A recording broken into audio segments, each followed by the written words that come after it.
Pemerintah Kota Makassar menginisiasi program Ojol Day atau Hari Ojol Online yang diterapkan setiap hari Selasa atau sekali sepekan.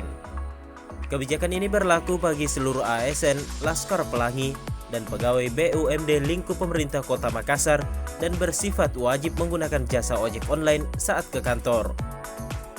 Dengan diberlakukannya Ojol Day, sejumlah parkiran di kantor Wali Kota Makassar terlihat kosong. Program itu diadakan pasca kenaikan harga bahan bakar minyak.